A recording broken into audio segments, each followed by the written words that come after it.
bem, no vídeo de hoje não tem convidada. Eu sou eu mesma, a minha própria convidada, porque eu vou responder perguntas, sim. Finalmente eu vou responder tags da internet. Um monte de gente mandou pergunta pro YouTube, eu tenho perguntas da própria redação, tenho perguntas que apareceram nos comentários do Petiscos. Mande você também a sua pergunta, hoje eu vou responder algumas.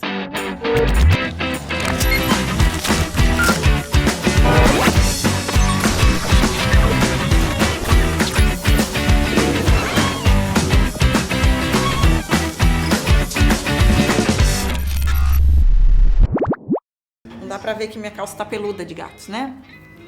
O cabelo está incrível, a louca. Então vamos lá.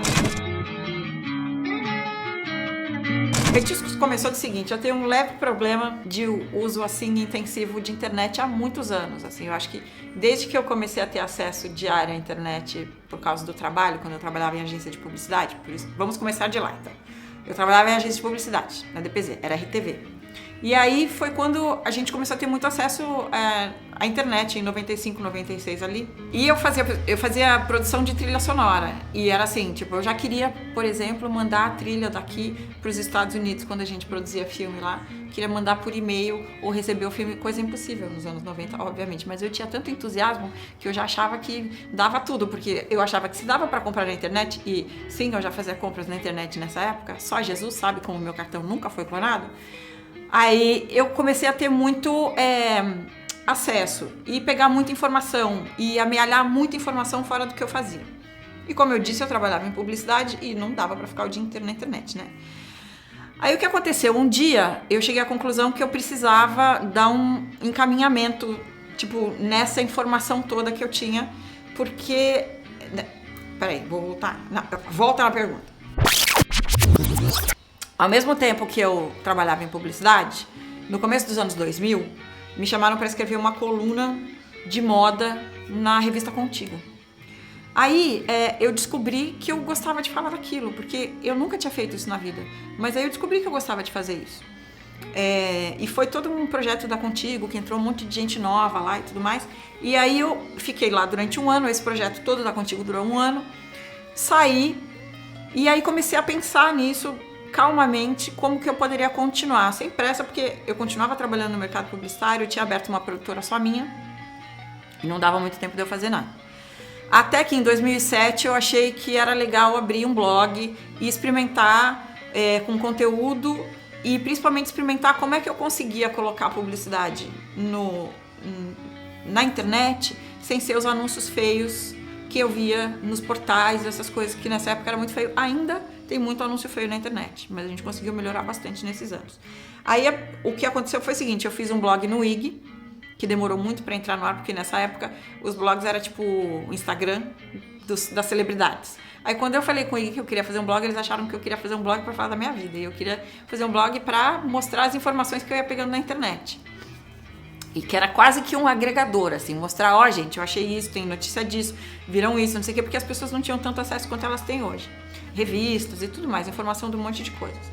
Aí, o que aconteceu é que esse blog, em poucos meses, acabou crescendo muito, virou uma audiência enorme dentro do portal, e aí eu achei que, então, ele não tinha anunciante, não tinha nada, porque eu pedi para eles não colocarem espaço para isso. Eu queria só poder observar como funcionava a audiência, como as pessoas se engajavam com aquilo. Nem se falava em engajamento nessa época, tá, gente?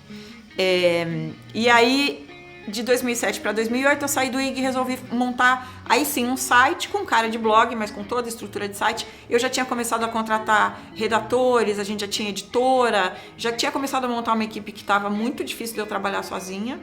E aí eu comecei a organizar um veículo mesmo. E daí pra frente, pra mim foi muito legal, porque eu consegui acesso às agências, porque como eu já trabalhava com isso, foi fácil eu conversar com publicitários, trazer clientes para dentro do site. Então foi assim que começou o Petiscos, para eu poder botar todas essas coisas que eu vejo o dia inteiro na internet, para vocês verem todas as notícias que eu vejo. Eu continuo fazendo isso todos os dias, o dia inteiro, passando as notícias e as coisas que eu quero que vá para a redação. É assim até agora.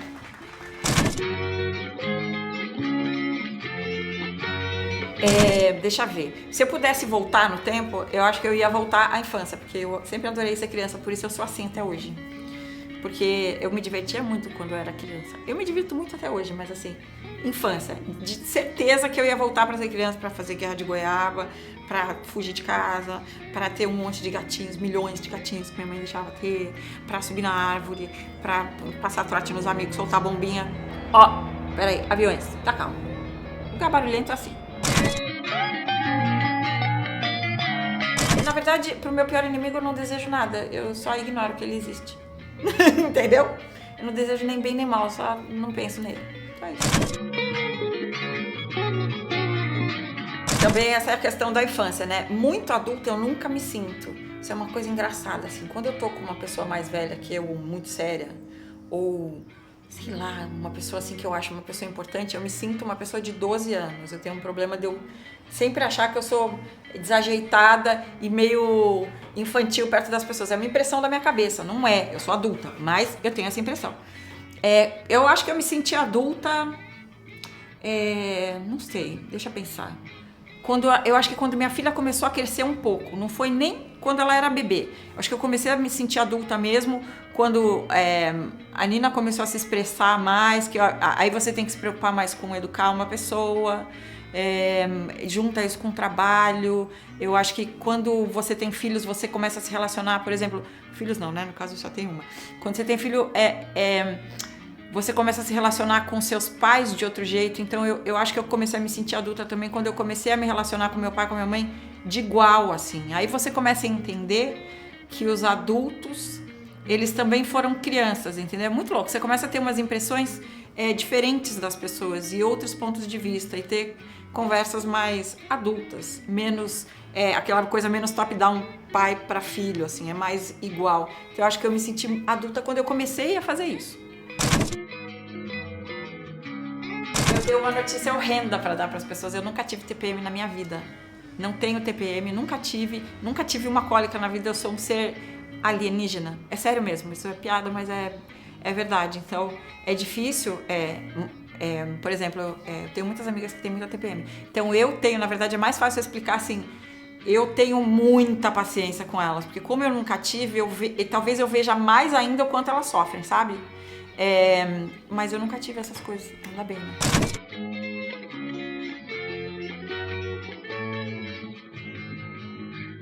Tem países que a coisa é melhor e a coisa é pior. Eu acho que o Brasil, ele tem meio uma... como eu posso falar? Ele tem uma zona cinza no Brasil que ela é muito ruim, assim, eu acho. Porque, por exemplo, nos Estados Unidos e na Europa, nos Estados Unidos é uma loucura, assim, né? Agora a gente está passando por eles estão passando por uma época de alguns lugares que tá rolando quase que uma guerra racial, assim, lá. Eu acho que lá é muito mais agressivo, não é agressivo, é ostensivo, na verdade, o racismo lá, quando ele existe. Aqui, eu acho que essa coisa de que o racismo não existe no Brasil faz parte da zona cinza. Ele existe. E os países coloniais que tiveram escravidão são países complicados, porque eles não conseguem lidar com isso direito, entendeu? Eu acho que o mudar de país, lógico, vai ter países melhores e piores, que é o que eu te falei. Mas eu acho que você tem que... como eu posso falar? A expressão do racismo em qualquer lugar do mundo... ele é uma questão cultural e que com o tempo ele vai melhorar. Eu acho que a gente está formando novas gerações mais instruídas para elas tratarem as pessoas com mais igualdade, sejam as pessoas como elas forem. Podem ser pessoas mais pobres, negras, brancas, de outros países. Na Europa agora está uma confusão por causa da migração das pessoas do norte da África para os países europeus. Os europeus não gostam. Então, assim, é muito complicado, sabe? Mas eu acho que você deixar de morar em outro país por causa de racismo, eu acho que é uma bobagem. Acho que é muito importante a experiência se você quer de ter essa experiência de morar em outro lugar, viver isso.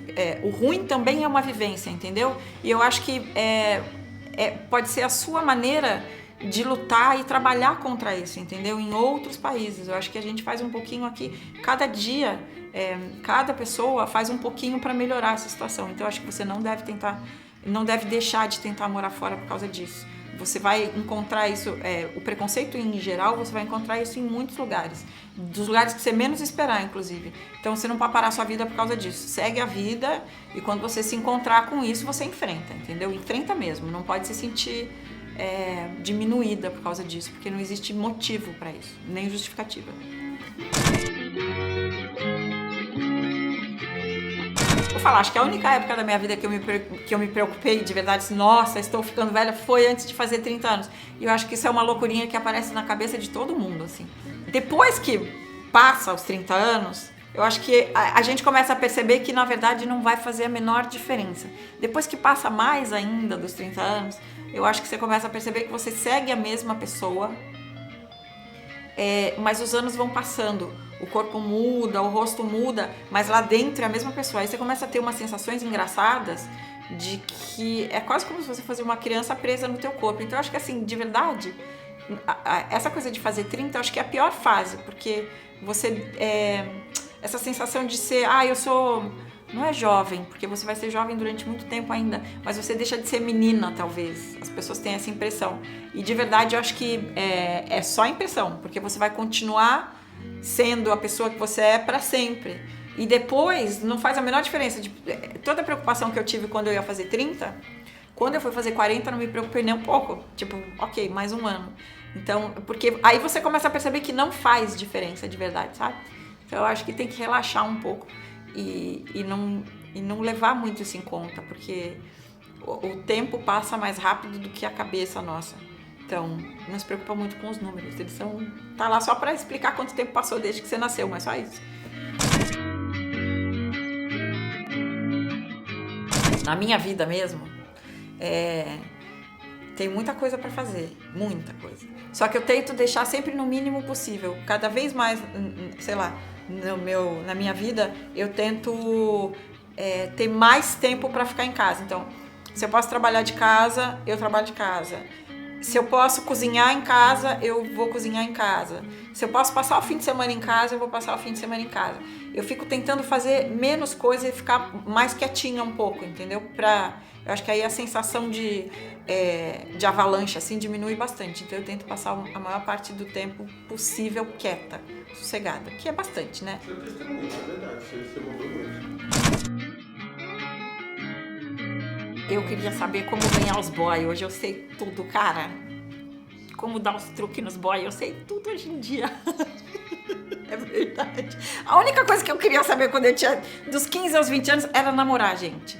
Hoje eu só quero saber de namorar e trabalhar um pouco, entendeu? Eu continuo gostando de namorar. Então, o que eu queria saber era, tipo, como dominar os homens. Conforme o tempo vai passando, a gente cata o truque deles, ó. E a gente aprende. Gente, tadinho, meninos são simples de se levar, eles são tão bonzinhos. A gente que é muito encapetado, eu acho, às vezes. O melhor drink de São Paulo é o Sal. Eu não consigo nunca lembrar o nome daquele boteco que tem em cima do Sal. Como chama? Admiral's Place, não é isso? Admiral's, não sei o quê. Tem um bar em cima do Sal do Henrique Fogaça. O Sal ali, eu penso ali interrompendo meu vídeo. O Sal ali, em Higienópolis. O melhor drink que tem lá é um drink que chama Sal, que é Você já tomou esse drink, André? Eu faço pra você em casa. É um Blood Mary com gin. Eu sei fazer bem esse drink. Porque o barman foi embora. Chateada. O barman foi embora deste bar e ele que tinha criado este drink e agora não tem mais lá. Mas eu posso ensinar a receita pra vocês em um outro vídeo. Ideia boa. Apareça mais vezes.